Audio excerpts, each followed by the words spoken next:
राधे राधे दोस्तों, आज मैं आप लोगों को अगहन मास की उत्पन्ना एकादशी की कथा सुनाने जा रही हूँ। यह एकादशी बाकी सभी एकादशियों से अलग और ख़ास है क्योंकि इसी दिन एकादशी देवी का जन्म हुआ था। बहुत समय पहले मूर नामक एक अत्यंत बलवान और भयानक राक्षस था। इस राक्षस ने अपनी शक्ति से स्वर्ग पर अधिकार कर लिया था और सभी देवताओं को वहाँ से भगा दिया। देवताओं को पराजित कर मूर पाताल लोक चला गया और वहीं से तीनों लोगों पर अत्याचार करने लगा। सभी देवता इंद्र के नेतृत्व में त्राहिमाम करते हुए भगवान शिव के पास पहुँचे और अपनी व्यथा सुनाई।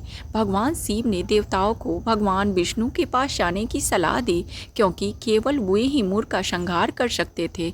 देवता भगवान विष्णु के पास गए और उनकी स्तुति की। भगवान विष्णु ने जब देवताओं की दुख भरी गाथा सुनी तो उन्होंने मूर राक्षस से युद्ध करने का निर्णय लिया। भगवान विष्णु और मूर राक्षस के बीच भयंकर युद्ध हुआ जो कई वर्षों तक चला। युद्ध करते करते जब भगवान विष्णु बहुत ही थक गए तो वो बद्रिका धाम में स्थित हेमावती नामक गुफा में विश्राम करने के लिए चले गए। मूर राक्षस ने भगवान विष्णु को विश्राम करते हुए देखा और उन्हें मारने के उद्देश्य से गुफा के भीतर प्रवेश किया। जैसे ही मूर ने भगवान विष्णु पर वार करने की सोची तभी भगवान विष्णु के शरीर से एक अत्यंत तेजस्विनी और दिव्य कन्या उत्पन्न हुई।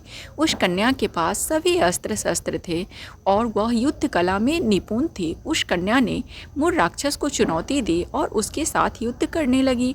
घोर युद्ध के बाद उस कन्या ने मूर राक्षस का वध कर दिया। जब भगवान विष्णु अपनी नींद से जागे तो उन्होंने देखा कि मूर राक्षस का शरीर भूमि पर पड़ा है। उन्होंने कन्या से पूछा, यह सब कैसे हुआ? कन्या ने बताया कि मूर ने उन पर हमला करने की कोशिश की थी और उसने उसकी हत्या की।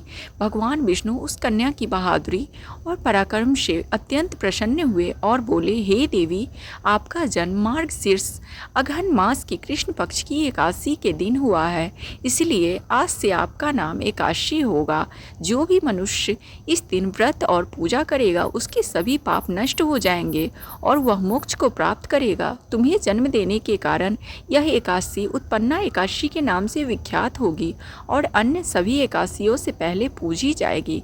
तभी से अगहन मास की कृष्ण पक्ष की एकादशी को उत्पन्ना एकादशी के रूप में मनाया जाता है और यह व्रत करने से वाले को भगवान विष्णु के परधाम की प्राप्ति होती है। इस व्रत को करने से व्यक्ति के हजारों यज्ञों और लाखों गायों के दान जितना पुण्य प्राप्त होता है। यह सभी एकादशियों के व्रतों का आरंभ है, इसलिए इस दिन व्रत करने से बाकी सभी एकादशियों का पुण्य स्वतः ही मिल जाता है। क्या आप इस एकादशी की पूजा विधि और व्रत नियम के बारे में और जानना चाहेंगे तो मुझे कमेंट्स बॉक्स में बताएं और मेरी वीडियो पसंद आए तो उसे लाइक करें और मेरे चैनल को सब्सक्राइब करना न भूलें। धन्यवाद।